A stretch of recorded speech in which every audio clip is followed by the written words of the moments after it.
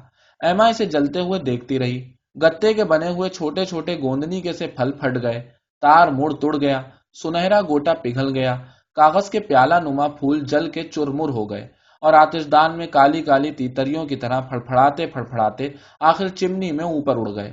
جب وہ مارچ میں توس سے روانہ ہوئے تو مادام بواری امید سے تھی۔